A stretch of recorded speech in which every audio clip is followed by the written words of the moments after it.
all set up. They have more out.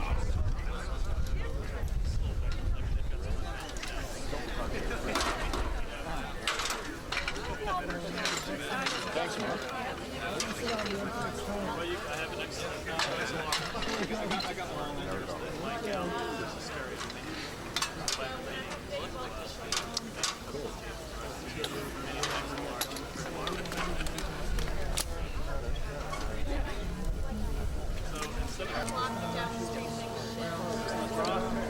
It's a turkey dirge.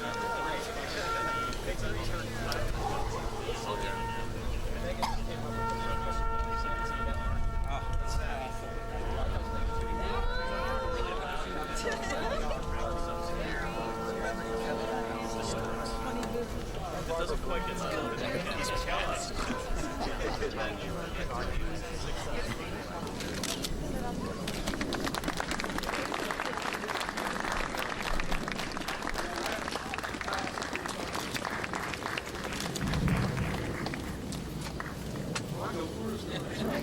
Sit down, everybody.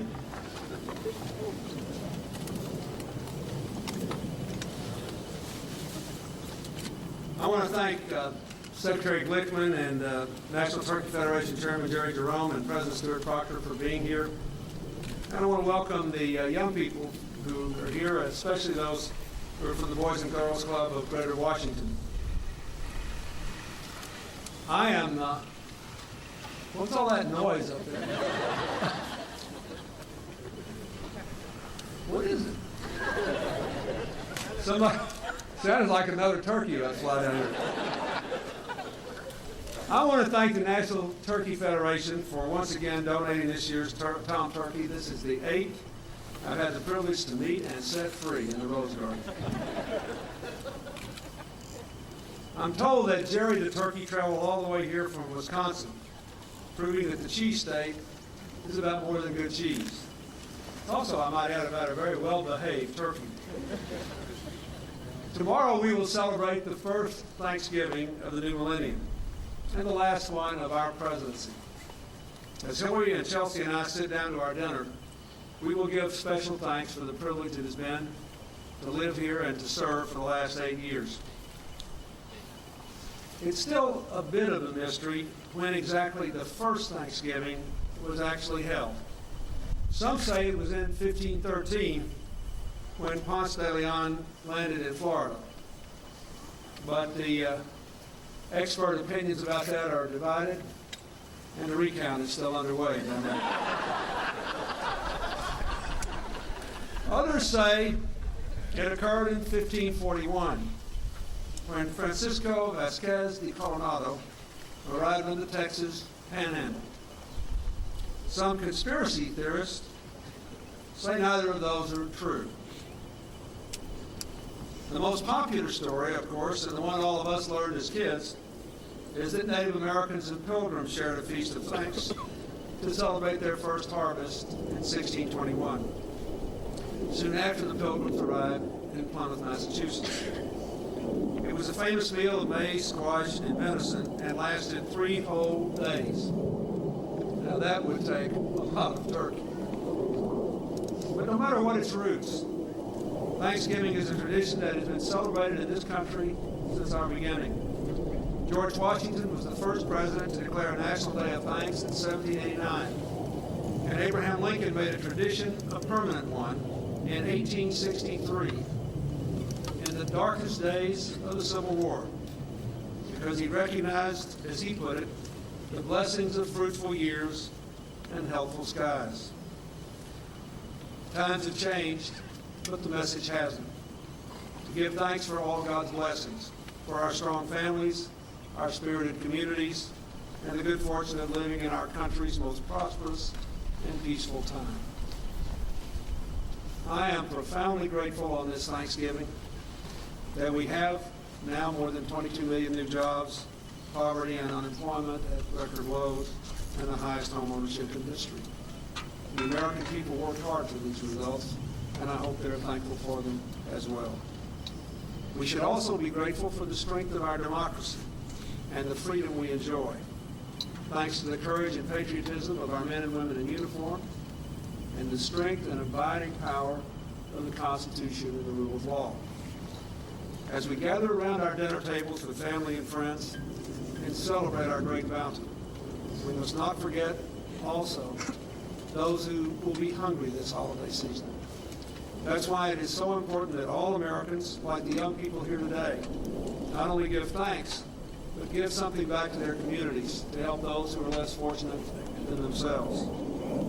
Almost 50 years ago, President Truman began the tradition of keeping at least one turkey off the Thanksgiving dinner table. And I am very pleased to follow in his footsteps and to hereby officially pardon this turkey in order that he be sent to the petting zoo in Fairfax County, Virginia, to live his remaining days in peace and happiness, making children happier, if not more peaceful.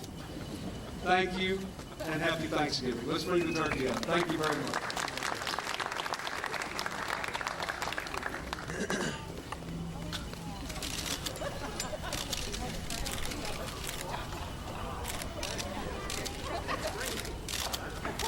Oh, he's even got a White House pass.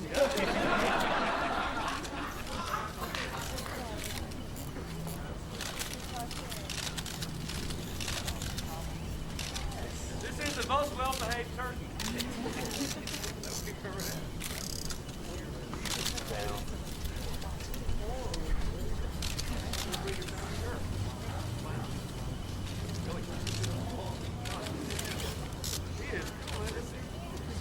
feeling no pain.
was? Huh? We know who that little kid was?